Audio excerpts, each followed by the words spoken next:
All right, America, I'm glad to have my brother Ray Caesar Leo still here with us for another one of Ray's takes. And he's speaking on his favorite topic today, Hmm. the Dallas Cowboys. Hey, You know, I'm hold on, hold sipping on. on some champagne right now. It's his birthday. I'm sipping on this It is his champagne birthday. again Look, for look, his look, look, birthday. look.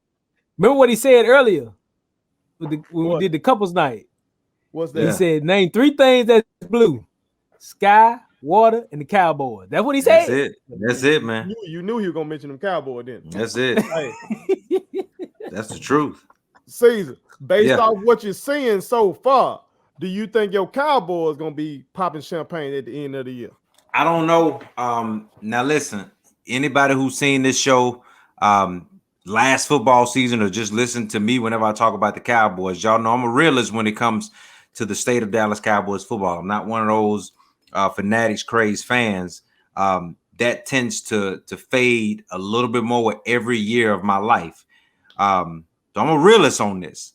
Offensively, I will truly say I really do think we're loaded to the point to where we can suffer 3 or 4 injuries and still be a really good offense.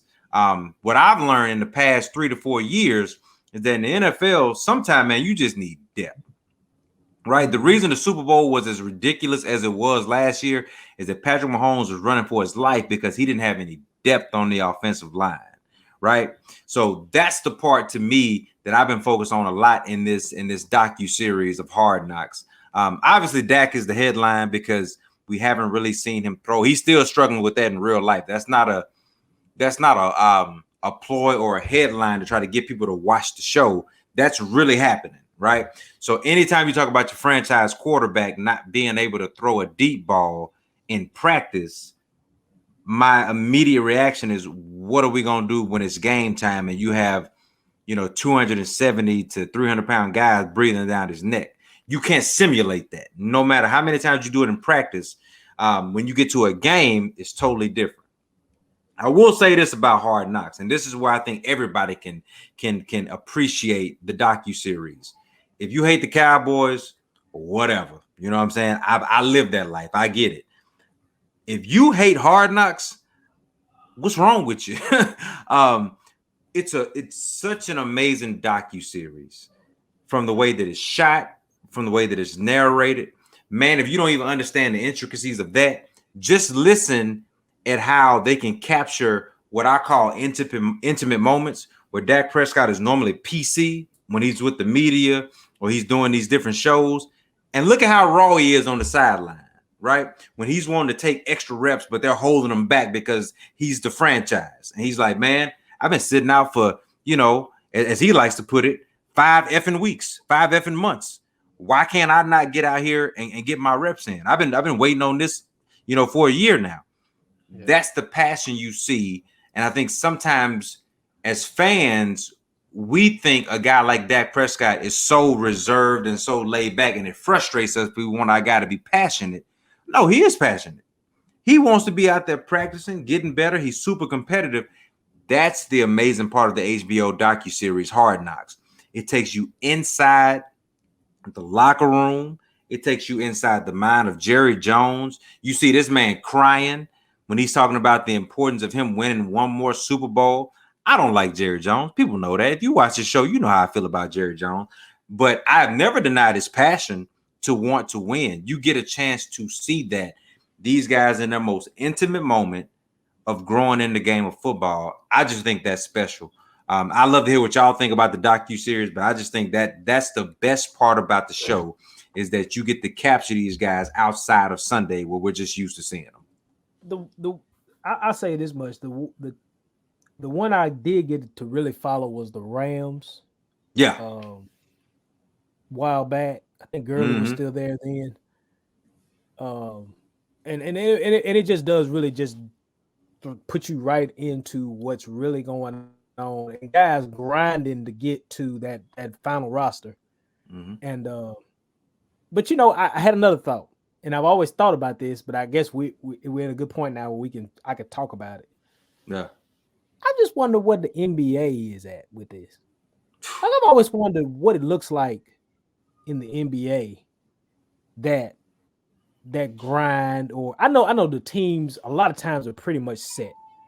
But like practices, guys trying to move up from the G League, coaches banner, like they given us stories about like Pop telling Tim Duncan, you really ain't shit, basically. You know what I'm saying? In long story short, yeah. you know, like And you they've really had ain't. those, and Tito, they've had those small ones. I don't know if you remember, like it was called the Association when they followed the Boston Celtics around for a minute back when they had KG and Ray, Rondo, and them and those guys.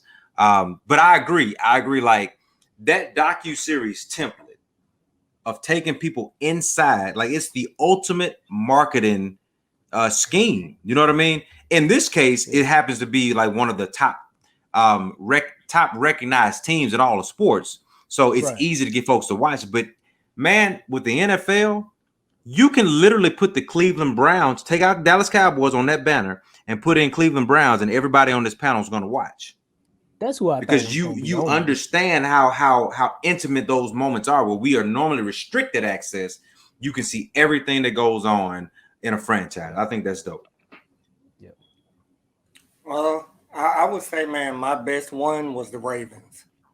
Yeah. I mean, to have Shay Sharp, Ray Lewis, all those guys, it was like you had the seriousness, and then you had the comedics, and it just really jumped off screen. Even the rookies, like the rookie that impersonated Shannon Sharp, like that entire one, man. I could actually go back and watch that again. It's on YouTube. Yeah. All them joints on YouTube. Yeah. Hopefully Cuz who illegally pirating HBO stuff don't get pulled down, because that's why I've been watching. That's why I've been watching. No one is doing that. No one is doing that. That's why I've been watching these on YouTube. No, you're not. Hey, Cub been doing it the day after. I ain't saying his name. I ain't snitching. Maybe I'm dry snitching. But shout out to Cub. You know what I'm saying? Cub. HBO Max trying to get me over with, but I had to watch it for work. So shout out to Cub. But I wanted to ask you, Season, what you think about Mike McCarthy? Mike McCarthy used to be head of the Green Bay Packers. You know what I'm saying? And I'm Mr. Green and Gold. You're supposed to say my Green Bay Packers. You notice I didn't. That boy paying attention to my pronouns over there. There's a reason. We're not gonna go into that. I'm trying to focus on my mental health, T. Right.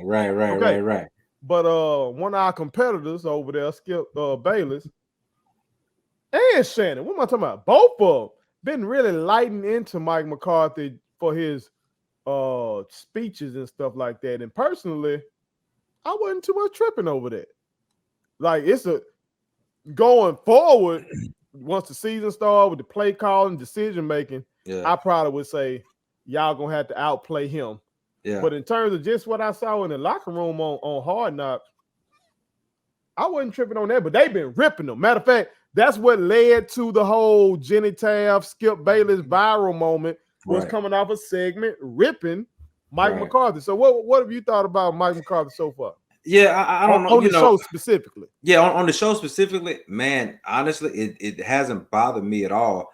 I think from the Dak situation, you have seen him, again, it gives you that intimate moment. When he saw that the trainers pulled Dak, they pulled him before Mike McCarthy knew why he was being pulled. That's a real moment. That shows you how the NFL works. That Dak's value is so important to the team that they can be in the middle of working, that Mike McCarthy can be so focused on this portion of practice that he didn't even know that Dak was being pulled, had to go and ask, and then was concerned about the severity of it, right?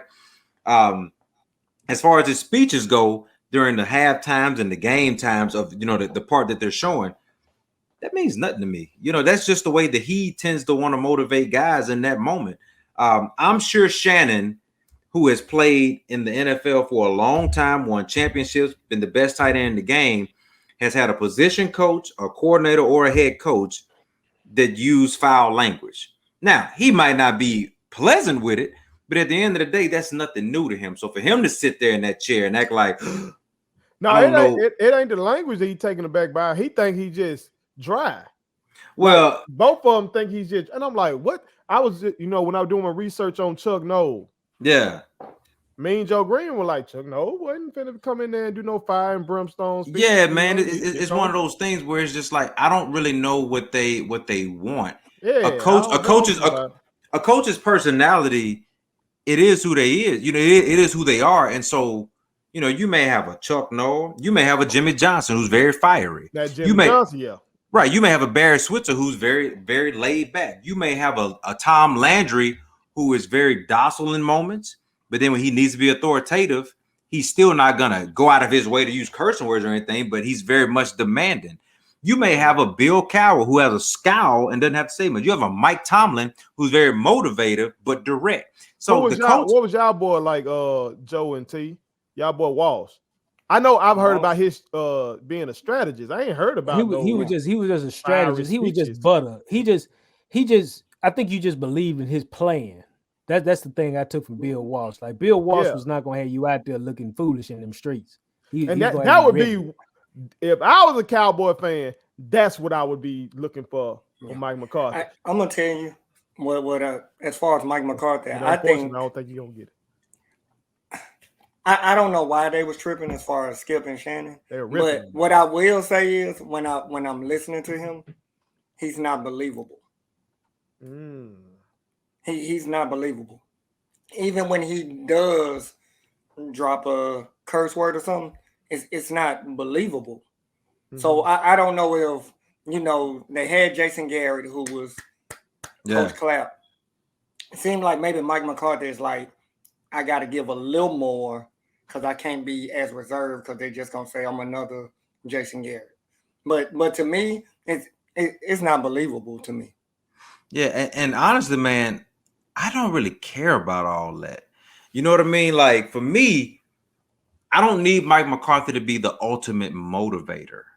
Now, this is just me personally. I don't need him to be the ultimate motivator. I need him in key situations when the game is on the line to make the right decision. That's it.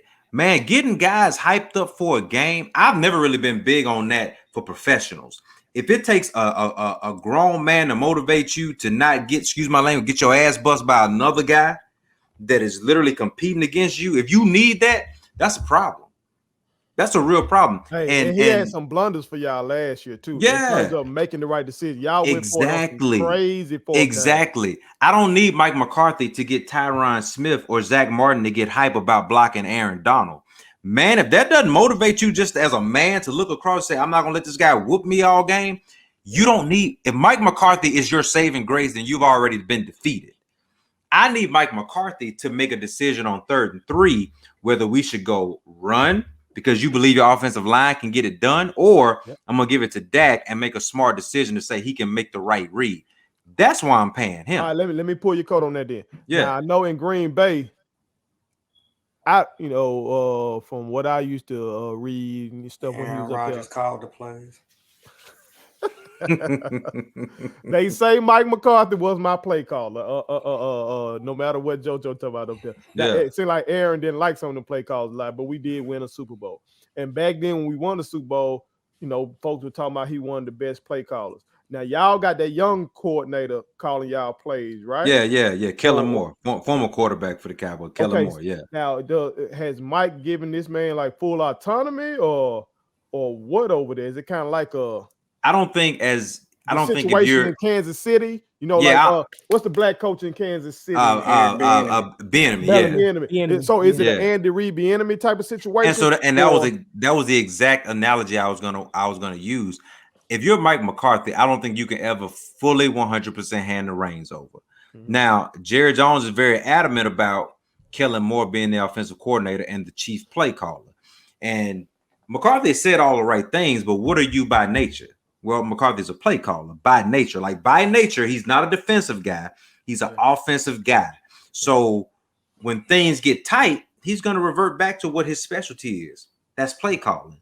I think Jerry Jones, as much as I like to give him credit for stuff like this, he saw that defensively we needed somebody who could make calls, motivate guys, and get things done. That's why he brought in the former Atlanta Falcons head coach, because he's like, I need a real leader on the defensive end. That boy, that's crazy.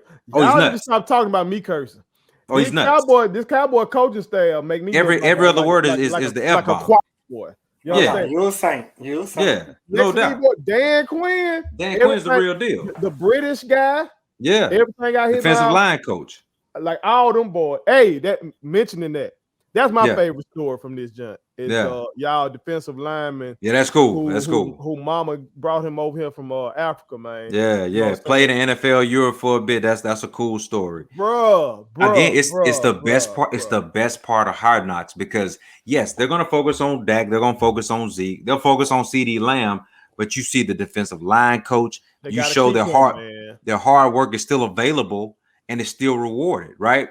Hey, you see guys Emmett on the phone. I know you didn't talk to Emmett. We know you didn't FaceTime with Emmett. We need you to get Emmett and Steven back on the phone, man. Yeah, tell them to keep the guy. That key. What's his name? I want to say his name on here. I honestly cannot remember his name. I'll watch the next episode tomorrow, and so when we join again, I'll be able to tell you that name.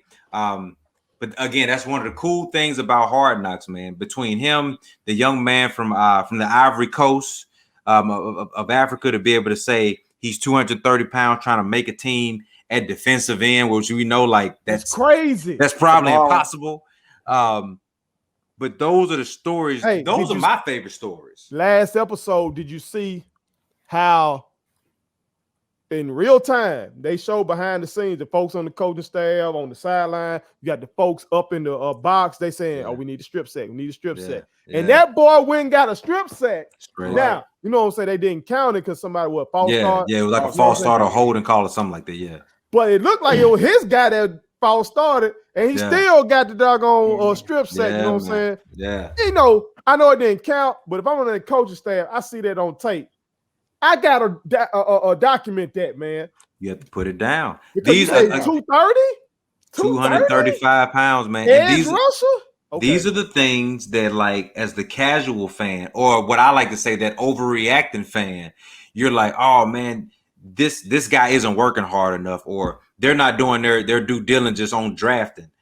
Hey man, if you can find a guy that's 235 pounds that's grinding like that young man is trying to make the team, you did do some due diligence. His name is Azur Kamara. Azur Kamara. Shout out to Azur Kamara because, man, you have a fan in me as a Dallas Cowboy fan because I watch you work. I've seen you put it together. I don't know if you'll make the team or not, but just coming from a practice squad to fighting for a roster spot, how can you not root for something like that? If they cut you, come on up there to that NFC. I hope they don't. I hope they don't. There. Yeah. So that's high character. Isaiah's family, high character. He come on up there. You talking about my Green Bay Packers? The Green Bay Packers. Hey, mentioning the word cut. Did you see the coach that got snipped and unsnipped? Yeah, not Jim Fossil. That's his dad. I think his name is Dan Fossil. Fossil. And the conversation that they had about it, it's great. The best part about it is that you get to capture, again, I'll say, those intimate moments where you see a team being built, the camaraderie, the things that they do that seem like they're minute, right? Wells and I talked about us playing on the team together with certain guys that we don't like. They build chemistry now.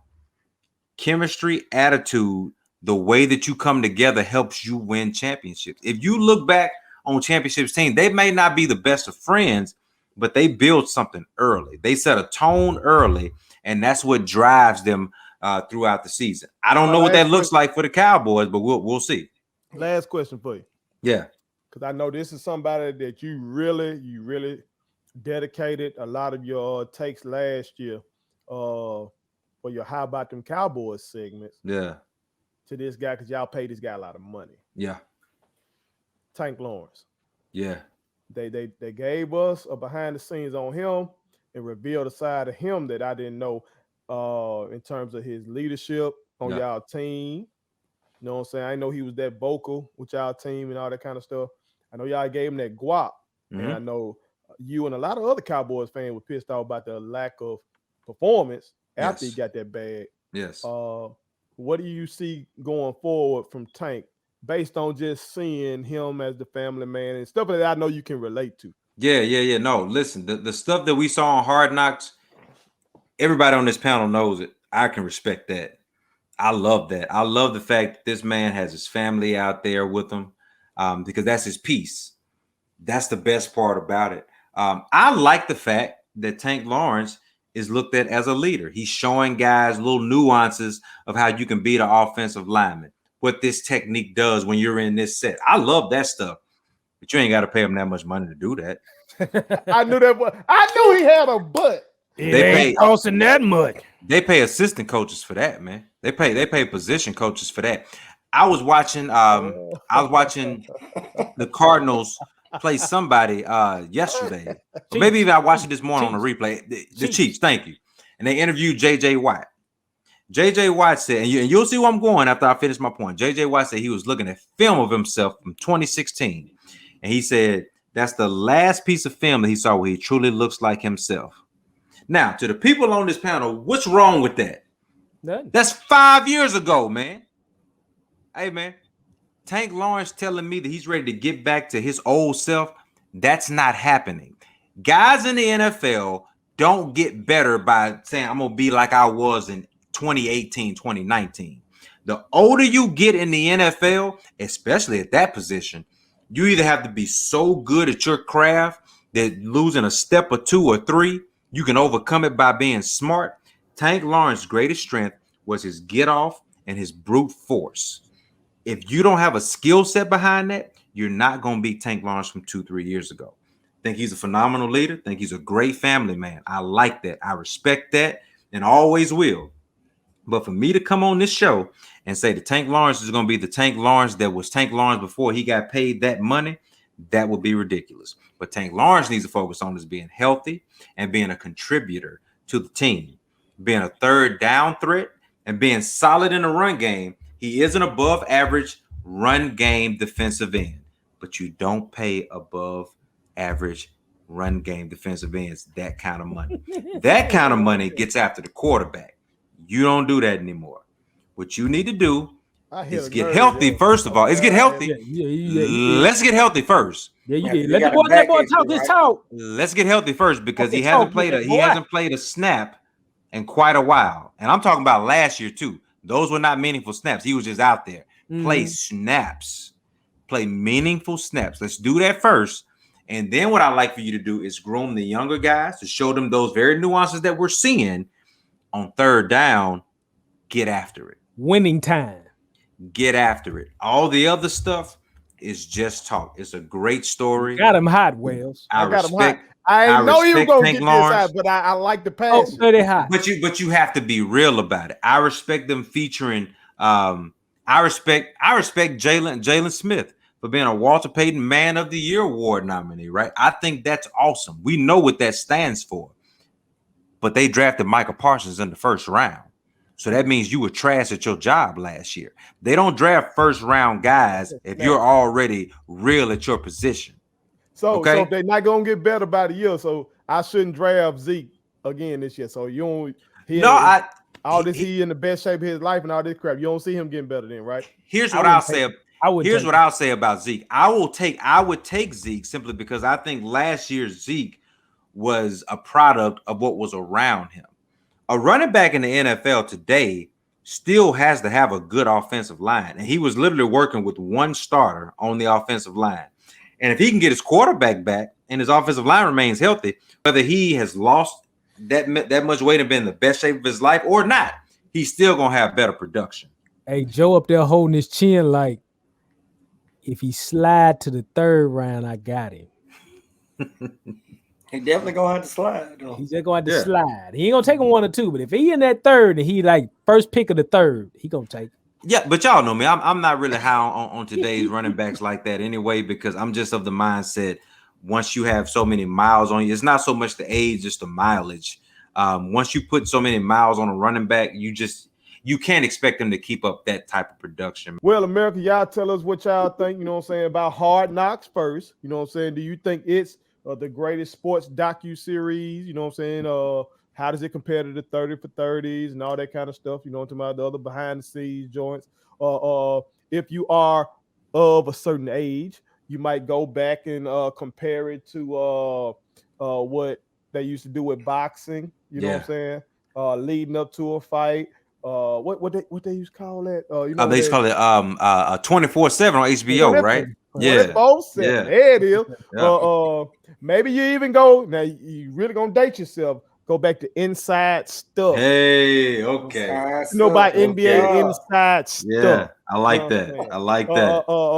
Comparing it to those, and then for y'all in Cowboys Nation, tell us what y'all thoughts are about what y'all seen from your boys. Don't forget the NFL films on Hard Knocks. True. Oh, no doubt, no doubt. Get the NFL films. Yeah, absolutely. What the frozen Steve Sable of Lambeau Field. Yeah, Steve and Ed Sable, absolutely. Yeah. No doubt about it. But tell us what y'all think. Put it on something. My kids wanted me to tell y'all to make sure you subscribe to my YouTube channel, follow me across all social media platforms, like the videos, and share them. Did I forget anything?